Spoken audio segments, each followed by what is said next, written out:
இப்போ எது ஃப்ரீபி? அஜித்துக்கு வந்து நிறைய நண்பர்கள் இருப்பாங்க. அஜித் வந்து ரொம்ப ஒரு கோடிக்கணக்கில் பணம் வச்சிருக்காரு. அவருக்கு இப்போ கார் ரேசிங்கில் இருக்காரு. அந்த முதலாளிக்கு பழகலாம். இல்லை வேற ஒரு தொழிலுக்கு போகிறாரு. இல்லை அரசியல்வாதிகள் சில பேர் பழகிறான். இப்போ இவங்க எல்லாருக்கும் வந்து அரசிலிருந்து நிறைய ஃப்ரீயாக கிடைக்குது. கடன் தள்ளுபடி கிடைக்குது, வரியில் குறைவு கிடைக்குது. இப்போ அந்த ஃப்ரீபி வந்து இவர் வேணாங்கிறாரா? எவ்வளோ நாளைக்கு இதை பேசிக்கிட்டே இருப்பீங்க? நீங்கள்லாம் வந்து ஒழுங்காக வரி கட்டுங்க, பணக்காரங்க மேலே வரி போடணும், அவங்கெல்லாம் வரி போட்டால் இன்னைக்கு மக்கள் ஏன் இவ்வளோ கஷ்டப்பட போகிறாங்க, இந்த ஆங்கிளில் அவர் இது பேசுகிறாரா தெரியல. அவர் என்னவா அதை மீன் பண்ணி பேசுகிறாருன்னு. ஆனால் பொதுவாக இன்னைக்கு அதை பயன்படுத்துகிறவங்க எப்படி பயன்படுத்துகிறாங்கன்னா, மக்களுக்கு நிறைய ஃப்ரீயாக கொடுக்குறோம். எது ஃப்ரீ?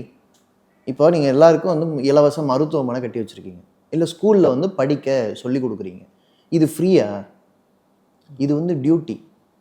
ஒரு சமுதாயம்னு இருந்தால் வியாதி இல்லாமல் அந்த சமுதாயத்தை ஒட்டுமொத்தமாக பார்த்துக்கிறதுக்கு 1-2 பேர் நோய்க்கு உள்ளாகும் போதே அவங்கள ட்ரீட் பண்ணணும். அவங்கள ட்ரீட் பண்ணுறது மூலமாக தான் ஒரு மருத்துவர் கற்றுக்கிறாரு. ஓகே, அப்போ தான் மற்றவங்களுக்கு மருத்துவம் பார்க்க முடியும். அதே மாதிரி கல்வின்னு நீங்கள் கொடுத்தீங்கன்னா தான் ஒருத்தரை ஒரு தகுதியான குடிமகனாக மாற்ற முடியும். ஒருத்தர் படிக்காமல் இருக்கிறாரு, அது அவரோட தலைவிதி, அவரோட முடிவுன்னா கிடையாது. நீங்கள் அவருக்கு ஸ்கூல் கட்டணும், அவருக்கு ஆசிரியரை நீங்கள் உருவாக்கணும். அப்போ தான் உங்களுக்கு பொருத்தமான ஒரு குடிமகனாக நீங்கள் அவங்கள வளர்க்க முடியும். அவங்க வந்து ஒரு தொழிற்சாலையில் போய் வேலை பார்க்க முடியும், ஒரு ஊரில் ஒரு பொறுப்பான மனிதனாக நடந்துக்க முடியும். இதெல்லாம் வந்து பேசிக் ஸ்கில்லு. எப்படி ஒரு குழந்தை பிறந்த உடனே பால் கொடுக்கணுங்கிறது வந்து நீங்கள் ஃப்ரீன்னு சொல்ல முடியாதோ, அது மாதிரி அரசு கொடுக்குற ஒவ்வொரு சேவைகளும் அரசுன்னு ஒன்று வேணும்னா அப்புறம் அரசுக்கு வேற என்ன வேலை?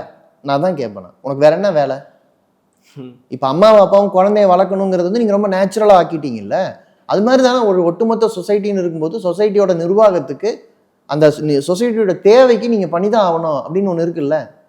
சரி, இப்போ நம்ம அப்படி வருவோம். இந்த டியூட்டி எல்லாம் இது அரசாங்கம் தன்னோட கடமையெல்லாம் செய்யணும். ஆனால் குடிமக்கள் அவங்களோட கடமையை செய்கிறாங்களான்னு ஒரு கேள்வி இருக்குல்ல.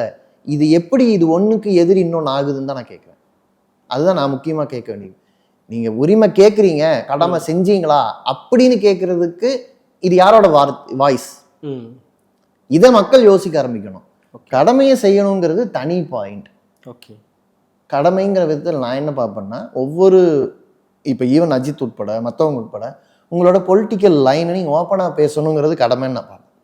ஒரு கூட்டு பாலியல் வல்லுறவு நடக்குது, நீங்கள் பேச தான் வேணும். உங்கள் கலை வடிவத்தில் மட்டும் இல்லை, தனிப்பட்ட முறையில் நீங்கள் பேச தான் வேணும். இது தப்பு, ஆணும் பெண்ணும் சமம்னு பார்க்கறதுலேருந்து, ஒரு பெண் தனியாக சிக்கிட்டாங்கிறதுக்காக அவனை வந்து பண்டமாக பார்க்கக்கூடாதுங்கிறதுலேருந்து, இது சமுதாயத்தில் இது ஒரு வைப்ரண்ட்டான டிஸ்கஷன் நடந்துக்கிட்டே இருக்கணும். எனக்கு தேவையான கல்வி, எனக்கு தேவையான உரிமைகள், இது எல்லாத்தையும் பேசுகிறதே கடமைம்பண்ணா.